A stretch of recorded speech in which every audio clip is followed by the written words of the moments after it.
Well, welcome. My name is Ron Pickarski. I'm a professional vegetarian chef, and this happens to be the Year of the Pulse. The United Nations declared it the International Year of the Pulse.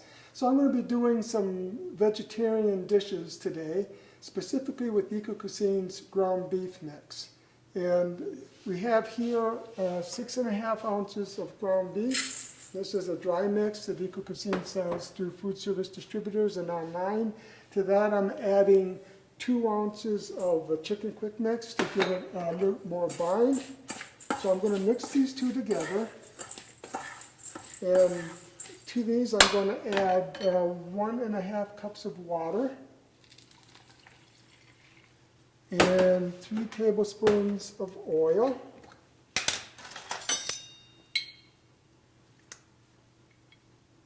And this will make a basic burger, nothing added to it, just a plain burger mix.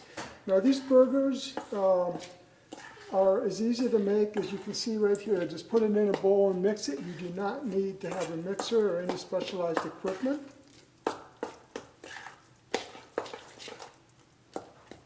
And while this is rehydrating, it takes about 10-15 minutes for it to hydrate. And this burger mix will cost you, as a food service operator or as a retail person, about 60 cents a burger.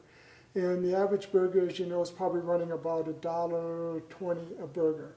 The unique thing about this mix is that it's a basic mix, and you'll see a little later how I use it to make different types of burgers. You can add beans, grains, pulses, vegetables. Make it any kind of a specific ethnic or traditional American or French burger or whatever type of burger you're looking for. So this is setting now. I'll give it a few more minutes, and while it's setting, I'm going to show you how easy it is to make these burgers. Because when making burgers, one of the things that comes up, like, well, I got to scale it off, and I got to make sure that it's the equal size, and then I got to form into patties and press them out. Only with vegan can you do this. This is really easy. Take the mix. I'll take a spoon here, scoop. Now this is a 3.5 ounce scoop. You can pick the scoop size that you want. This mix has been sitting roughly about 5 minutes now. And it's still a little soft. It'll get firmer as it sits. You want to work with it while it's still in its softer stage. You don't want it to get too hard. And then you just let it sit here. Another one. Now you can make burgers like this and freeze them. You can cook them and freeze them, or freeze them raw and cook them as you need them.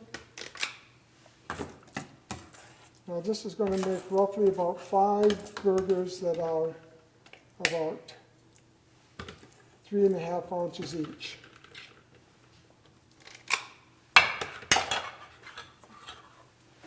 Next, I'm going to take some plastic wrap.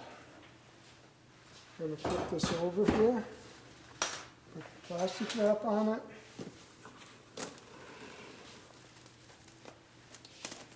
So this doesn't need to be a big investment. You can use these mixers. You can mix them in a commercial mixer, 20 quart or a small KitchenAid or whatever. You can do it, as you can see, by hand. The catch is we've got these burger presses. Now I took a burger press, and for instance what I did is I put a little line on it to show it where I want that burger to end up in terms of thickness. You can go thicker or thinner. They'll all come apart. You can pull them apart just like this, take them apart, put them in the dishwasher. Very sanitary. Okay, so what I do now is I just press it until it gets down to that point. Bingo. There we go. Now we have burgers. It's that easy. If you peel this off now, you can see how this burger is. Once they're set up, give them about another 15 to 20 minutes. Once they're set up, then you've got burgers. It's been 15 minutes since these burgers have been sitting. I pulled the plastic off the top. Now I'm just going to set them on the griddle and let them brown up just like you would a regular burger. I'm going to spritz them with just a little oil. They help because these burgers have very little oil in them. They're about 7% oil. And another thing when you're cooking these burgers, because they have carbohydrate in them, they have about 10%, and it's in the form of like a maltodextrin that kind of is a carrier for the flavors in it. Those sugars, those real low-key sugars, will burn quicker. So when you're cooking these burgers, you want to cook them on a medium to low heat.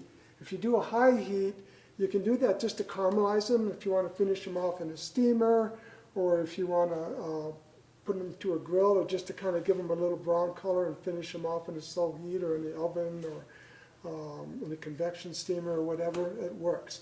The other thing about these burgers is that if they get a little overcooked, given that you're not burning them to cinders, they also are very forgiving. If they get a little dry, unlike meat, they rehydrate. So you can just give them a little bit more moisture and they'll warm right up. Okay, the burgers have been cooking for about 5 minutes, about 2.5, 3 minutes on each side, and they are ready. And here you have the vegan burger, is just a plain basic burger.